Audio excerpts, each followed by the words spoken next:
Hello നമസ്കാരം, രഞ്ജിത്ത്. ഇന്ന് സംസാരിക്കാൻ പോകുന്ന ബ്രാൻഡിനെ കുറിച്ചാണ്. നമ്മൾ ഏറ്റവും അധികം കൺസേൺഡ് ആയിരിക്കുന്ന കാര്യങ്ങൾ ഒന്നായിരിക്കും ബ്രാൻഡ് ബിൽഡിംഗ് എന്ന് പറയുന്നത്. ബട്ട് അൺഫോർച്ചുനേറ്റ്ലി ആത്മാർത്ഥമായിട്ടുള്ള ഒരു പരിശ്രമം പലപ്പോഴും ഓൺട്രപ്രണേഴ്സിൻ്റെ ഭാഗത്ത് നിന്ന് ഒരു ബ്രാൻഡിനെ ബിൽഡ് ചെയ്യുന്ന കാര്യത്തിൽ പലപ്പോഴും കണ്ടിട്ടില്ല എന്നുള്ളതാണ്. ബ്രാൻഡ് ബിൽഡ് ചെയ്യാനായിട്ട് എക്സൈറ്റിംഗ് ആയിട്ടുള്ള ഒരു മോഡലാണ് ഇന്ന് ഞാൻ പറയാൻ പോകുന്നത്. 4 സ്റ്റെപ്പുകളിലൂടെയാണ് ഈ മോഡൽ പ്രവർത്തിക്കുന്നത്. ഇതിനെ വിളിക്കുന്നത് കെല്ലേഴ്സ് മോഡൽ എന്നാണ്. ഈ കെല്ലേഴ്സ് മോഡൽ വഴി ബ്രാൻഡ് ഇക്വിറ്റി എങ്ങനെ നമുക്ക് ഡെവലപ്പ് ചെയ്തെടുക്കാം എന്നുള്ളതാണ് ഞാൻ പറയാൻ പോകുന്നത്. ഇതിലെ ഏറ്റവും ആദ്യത്തെ സ്റ്റെപ്പ് എന്ന് പറയുന്നത് ബ്രാൻഡ് ഐഡൻറ്റിറ്റി തന്നെയാണ്. ബ്രാൻഡ് ഐഡൻറ്റിറ്റി എന്നുള്ള വാക്ക് നിങ്ങൾക്ക് ഒരു പക്ഷേ സുപരിചിതമായിരിക്കും. പക്ഷേ എന്താണ് ആക്ച്വലി ബ്രാൻഡ് ഐഡൻറ്റിറ്റി? ആ ബ്രാൻഡിനെ നമുക്ക് മനസ്സിലാക്കിയെടുക്കാൻ പറ്റുന്ന അതിൻ്റെ യുണീക്കായിട്ടുള്ള രീതികളും ക്യാരക്ടറും ഒക്കെ മറ്റുള്ളവരിലേക്ക് പകർന്നു കൊടുക്കാൻ കഴിയുന്ന വിസിബിൾ ആയിട്ടുള്ള ടാൻജിബിൾ ആയിട്ടുള്ള ഈ എലിമെൻസിനെയാണ് ബ്രാൻഡ് ഐഡൻറ്റിറ്റി എന്ന് പറയുന്നത്. ലോഗോ ഒക്കെ ഈ ബ്രാൻഡ് ഐഡൻറ്റിറ്റിയുടെ ഭാഗമാണ്.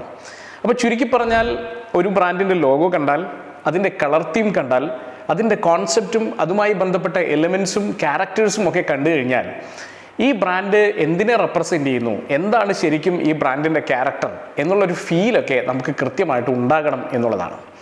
അങ്ങനെ കൃത്യമായിട്ടുള്ള രീതിയിൽ ബ്രാൻഡ് ഐഡൻറ്റിറ്റി നമ്മൾ ഉണ്ടാക്കേണ്ടിയിരിക്കുന്നു. അപ്പം നിങ്ങളൊരു ബ്രാൻഡ് ഉണ്ടാക്കുകയാണെങ്കിൽ ഏറ്റവും ആദ്യം ആലോചിക്കേണ്ടത് എന്താണ്? ശരിക്കും ഈ ബ്രാൻഡ് കൊണ്ട് നിങ്ങൾ എന്താ ഉദ്ദേശിക്കുന്നത്? നിങ്ങളുടെ ഉദ്ദേശം, ഇതിൻ്റെ മീനിങ് എന്താണ്? നിങ്ങളൊരു ഫൺ ലവിങ് ബ്രാൻഡാണ് ഉണ്ടാക്കാൻ ആഗ്രഹിക്കുന്നതെന്ന് വിചാരിച്ചോളൂ. അതായത് ഈ ബ്രാൻഡുമായിട്ടുള്ള അസോസിയേറ്റ് ചെയ്യുന്ന എംപ്ലോയീസ് ആവട്ടെ, കസ്റ്റമേഴ്സ് ആവട്ടെ, ആരുമാവട്ടെ, എല്ലാവർക്കും നമ്മൾ കൊടുക്കാൻ ആഗ്രഹിക്കുന്നത് ഒരു ഫൺ എന്ന് പറയുന്ന ഫീച്ചറാണ്, അല്ലെങ്കിൽ ഒരു ഫീലാണ്. അങ്ങനെയാണെങ്കിൽ അതിൻ്റെ ഫോണ്ടിനകത്ത് ഫൺ ഉണ്ടാവണം. അതിൽ ഉപയോഗിക്കുന്ന കളേഴ്സിൽ ആ ഒരു ഫൺ എലമെൻറ്റ് നമുക്ക് കൊണ്ടുവരാൻ സാധിക്കണം. അതിൽ ഉപയോഗിക്കുന്ന ക്യാരക്ടേഴ്സിൻ്റെ അകത്ത് ഇങ്ങനെയുള്ള ഫൺ എലമെൻ്റ് ഉണ്ടാവണം. അപ്പോൾ ചുരുക്കി പറഞ്ഞാൽ മൊത്തത്തിൽ ഒരു ഫൺ ആണെങ്കിൽ മാത്രമാണ് എന്ത് സംഭവിക്കുക, അവിടെ സ്ട്രോങ് ആയിട്ടുള്ള ഫൺ റിലേറ്റഡ് ആയിട്ടുള്ള ഒരു ബ്രാൻഡ് ഐഡൻറ്റിറ്റി അവിടെ നമുക്ക് ക്രിയേറ്റ് ചെയ്ത് കൊണ്ടുവരാൻ സാധിക്കുക. അപ്പോൾ അതിനകത്ത് ചിലപ്പോൾ ഒരു ഫാൻറ്റസി ഒക്കെ ഉണ്ടാവും. ഫണ്ണും ഫാൻറ്റസിയും ഒക്കെ ആകുമ്പോൾ ഡിസ്നിയുടെയൊക്കെ ലോകം കണ്ടു കഴിഞ്ഞാൽ നമുക്കറിയാം അതിനകത്തൊരു ഫാൻറ്റസി അതിനകത്ത് ഒളിഞ്ഞു കിടക്കുന്നതായിട്ട് കാണാം. പലപ്പോഴും കുട്ടികളെ കളിക്കാനായിട്ട് നമ്മൾ കൊണ്ടുപോകുമ്പോൾ മോൾസിലൊക്കെ ഫൺ ടൂറ എന്നൊക്കെ പറയുന്ന തരത്തിലുള്ള ബ്രാൻഡുകളുണ്ട്. ഇത്തരം ബ്രാൻഡുകൾ നോക്കിക്കഴിഞ്ഞാലും അവരുടെ എലമെൻറ്റ്, ബ്രാൻഡ് എലമെൻറ്റിൽ, ബ്രാൻഡ് ലോഗോയിൽ എന്തുണ്ടാവും? ഈ പറയുന്ന ഫൺ എലമെൻറ്റ് മിക്സ് ചെയ്തിട്ടുണ്ടാവും. കാരണം ഒറ്റയടിക്ക് നമുക്ക് മനസ്സിലാവും ഇത് ഫണ്ണാണ് ഇവർ ഉദ്ദേശിക്കുന്നത്, ഇതിൻ്റെ ക്യാരക്ടർ ഫണ്ണാണ് എന്നുള്ളത്. കാർട്ടൂൺ ക്യാരക്ടേഴ്സിൻ്റെയൊക്കെ പോലെ, കാർട്ടൂൺ കമ്പനികളുടെയൊക്കെ പോലെ കണ്ടു കഴിഞ്ഞാൽ നമുക്കറിയണം ഇത് ഫണ്ണാണ്, ഇതിനാണ് ഈ ബ്രാൻഡ് നിലനിൽക്കുന്നത്, ഇതാണ് ബ്രാൻഡ് ഐഡൻറ്റിറ്റി. ഈ കാര്യത്തിൽ ഒരു കോംപ്രമൈസും പാടില്ല. പക്ഷേ ലോഗോകളൊക്കെ ചെയ്യുന്ന സമയത്ത് കേരളത്തിലുള്ള മിക്ക SMEസും ആ ചെയ്യുന്ന ക്യാരക്ടറിൻ്റെ, ഇപ്പോൾ ഫൺ എന്ന് പറയുമ്പോൾ നമുക്ക് പെട്ടെന്ന് കണക്ട് ചെയ്യാൻ പറ്റും. അതേസമയം നമ്മളൊരു ഹാർഡ്വെയർ ഷോപ്പ് ചെയ്യുകയാണ്, കണക്ട് ചെയ്യാൻ പറ്റണമല്ലോ. തീർച്ചയായിട്ടും വളരെ ഹാർഡായിട്ടുള്ള, വളരെ ബോൾഡായിട്ടുള്ള, വളരെ പ്രാക്ടിക്കലായിട്ടുള്ള ചില സാധനങ്ങളൊക്കെയാണ് നമ്മൾ ഡീൽ ചെയ്യുന്നത്. അതുമായി ബന്ധപ്പെട്ട കളേഴ്സും, അതുമായി ബന്ധപ്പെട്ട എലിമെൻസും, അതുമായി ബന്ധപ്പെട്ട ഫോണ്ടും ഒക്കെയാണ് സത്യം പറഞ്ഞാൽ ആ ക്യാരക്ടറിന് ഏറ്റവും സ്യൂട്ട് ആവുന്നത്. അപ്പോൾ അത്തരത്തിലുള്ള ക്യാരക്ടേഴ്സ് ഉപയോഗിച്ചുകൊണ്ട് ചെയ്താൽ അതിന് കുറച്ചുകൂടി കൃത്യമായ മീനിങ് കൈവരുമെന്നുള്ള സത്യം മനസ്സിലാക്കുക. അതുകൊണ്ട് തന്നെ ബ്രാൻഡ് ഐഡൻറ്റിറ്റി ക്രിയേറ്റ് ചെയ്യുമ്പോൾ വളരെയധികം ശ്രദ്ധിക്കണം, അല്ലെങ്കിൽ നിങ്ങളുടെ എൻറ്റയർ ബ്രാൻഡിൻ്റെ ജേണി തന്നെ അപകടത്തിലാവും. അപ്പോൾ ഏറ്റവും ആദ്യം ബ്രാൻഡ് ഐഡൻറ്റിറ്റി കൃത്യമാക്കുക.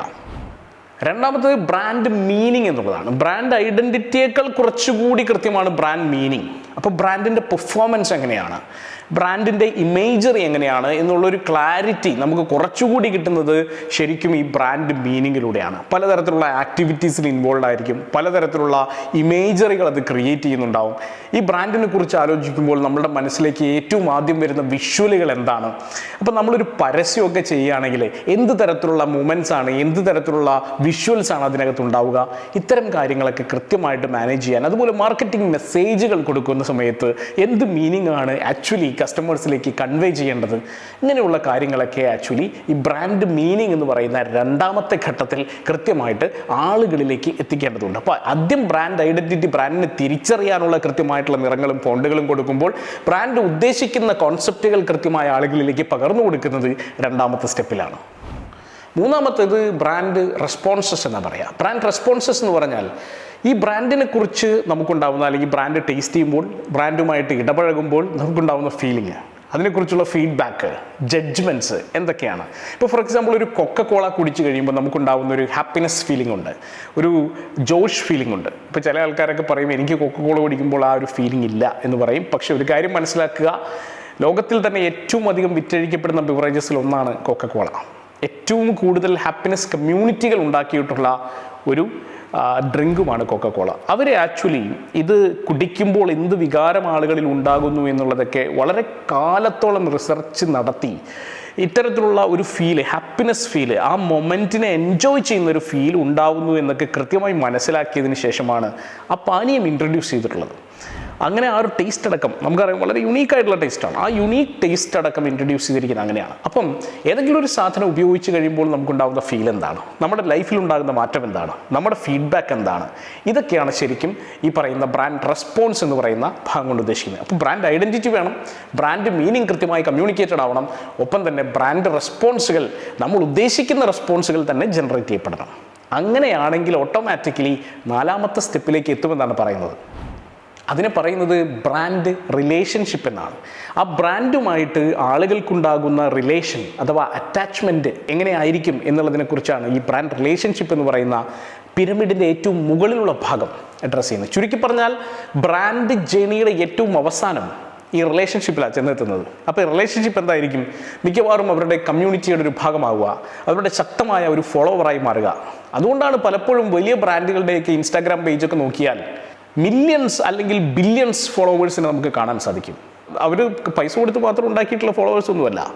നമുക്ക് ബ്രാൻഡ് ഇഷ്ടമായതുകൊണ്ട്, നമുക്ക് നൈക്കി ഇഷ്ടമായതുകൊണ്ട് നൈക്കിയുടെ പേജ് ഫോളോ ചെയ്യുക. കാരണം അവർ എന്ത് പുതിയ ഇന്നോവേഷനെ കൊണ്ടുവരുന്നത് അറിയില്ല, കാണുമ്പോൾ തന്നെ നമുക്ക് മേടിക്കണം. iPhone 16 ഇറങ്ങുന്ന സമയത്ത് ചാട്ടിപ്പോയി മേടിക്കുകയാണ്. അതിലെന്ത് ഡിഫറൻസ് ഉണ്ട് എന്നുള്ളത് പോലും പല ആളുകൾക്കും ഒരു മാറ്ററല്ല. പുതിയത് ഇറങ്ങുമ്പോൾ ഉടനെ പോയി മേടിക്കുക. കാരണം അത്രയും ലോയലാണ്, അത്രയും ബ്ലൈൻഡാണ്, ആ ഒരു കമ്മ്യൂണിറ്റിയുടെ ഭാഗമാണ് നമ്മൾ എന്നുള്ളത് കൊണ്ടാണ് നമ്മൾ പോയി മേടിക്കുന്നത്. അല്ലാതെ അതിൻ്റെ ഫീച്ചേഴ്സും ബെനിഫിറ്റ്സും മാത്രം നോക്കിയിട്ടൊന്നുമല്ല. അപ്പോൾ ചുരുക്കി പറഞ്ഞാൽ ഐഫോൺ നമ്മളിലേക്ക് എത്തിച്ചിട്ടുള്ള ആ ഒരു ഫ്ലൂയിഡിറ്റി, ആ ഒരു ഭയങ്കര ഈസിനെസ്, അല്ലെങ്കിൽ ഹൈ എൻഡ് ടെക്നോളജി എന്ന് പറയുന്ന ഫീലിങ്സൊക്കെ നമ്മളെ ആപ്പിളിൻ്റെ ഫാനാക്കി മാറ്റിയിരിക്കുകയാണ്. അപ്പോൾ അത്തരത്തിലുള്ളൊരു ഫാൻ ആക്കുക എന്ന് പറയുന്ന പ്രോസസ്സാണ് ഈ പറയുന്ന ബ്രാൻഡ് ഐഡൻറ്റിറ്റിയിലൂടെയും മീനിങ്ങിലൂടെയും റെസ്പോൺസസിലൂടെയും ഒക്കെ ക്രിയേറ്റ് ചെയ്ത് പിരമിഡിൻ്റെ ഏറ്റവും അറ്റത്തുള്ള ബ്ലൈൻഡായിട്ടുള്ള ഒരു ഫോളോവർ, ബ്ലൈൻഡായിട്ടുള്ള ഒരു ലോയലായിട്ടുള്ള ഒരു കസ്റ്റമർ എന്ന് പറയുന്ന ലെവലിലേക്ക് നമ്മൾ എത്തിച്ചിട്ടുണ്ടാവുക. നിങ്ങളുടെ ബ്രാൻഡ് ഏത് കാറ്റഗറിയിൽപ്പെട്ടതുമായിക്കോട്ടെ, ഞാൻ നിങ്ങൾക്ക് ഉറപ്പ് തരുന്നു, ഇത്തരത്തിലുള്ള ഒരു പ്രോപ്പറായിട്ടുള്ള പ്രോസസ്സിലൂടെ ഈ പിരമിഡൽ സ്ട്രക്ചറിലൂടെ വന്നാൽ, ഈ പിരമിഡിനകത്തുള്ള ഓരോ പോയിന്റിലും നമുക്ക് ഒരുപാട് ഡിസ്കസ് ചെയ്യാനും പ്രാക്ടിക്കലി ഇംപ്ലിമെൻറ്റ് ചെയ്യാനും കുറേ കാര്യങ്ങളൊക്കെ ഉണ്ട്. ഇതെല്ലാം ഇംപ്ലിമെൻറ്റ് ചെയ്ത് വരുമ്പോഴാണ് ഇതിലേക്ക് വരുന്നത്. ഇത് ഒറ്റ ദിവസത്തെ പ്രോസസ്സും അല്ല കേട്ടോ. ഇത് ചിലപ്പോൾ കുറച്ച് കാലമെടുക്കുന്ന പ്രോസസ്സാണ്. ഈ റിലേഷൻ ബ്രാൻഡുമായിട്ട് ആളുകൾ എസ്റ്റാബ്ലിഷ് ചെയ്യുന്ന ഈ പ്രോസസ്സ്, ആ പ്രോസസ്സിലേക്ക് എത്തിച്ചേർന്നാൽ ഞാൻ 100% ഗ്യാരണ്ടി ചെയ്യാം, നിങ്ങളുടെ ബ്രാൻഡ് അടുത്ത ലെവലിലേക്കാവും, ബ്രാൻഡ് ഇക്വിറ്റി വലുതാവും, ബ്രാൻഡിൻ്റെ പവർ വളരെ സ്ട്രോങ് ആവും, നിങ്ങൾക്ക് ഈ ബ്രാൻഡ് കൊണ്ട് തന്നെ നിലനിൽക്കാൻ സാധിക്കും. അപ്പോൾ അത്തരത്തിൽ നിങ്ങളുടെ ഒരു ബ്രാൻഡ് വലുതാക്കണം, ഈ ഒരു പ്രോസസ്സിലൂടെ, ഒരു ജേണിയിലൂടെ വലുതാക്കണം എന്ന ആഗ്രഹമുണ്ടെങ്കിൽ തീർച്ചയായിട്ടും ഞങ്ങളെ കണക്ട് ചെയ്യാം. ബ്രാൻഡ് വലുതാക്കുന്ന വിഷയമാണ്. ബ്രാൻഡ് എന്ന് പറഞ്ഞാൽ നമുക്കറിയാം, പലപ്പോഴും ബ്രാൻഡ് നെയിമിന് തന്നെ കോടികളാണ് വിലമതിക്കുക. അപ്പോൾ അതുകൊണ്ട് തന്നെ നിങ്ങൾ ഉണ്ടാക്കാൻ പോകുന്നത് കോടികളുടെ ഒരു ഇൻവെസ്റ്റ്മെൻറ്റാണ്. കോടികൾ റിട്ടേൺ ഓൺ ഇൻവെസ്റ്റ്മെൻറ്റ് തരുന്ന ഒരു സംഭവമാണ്.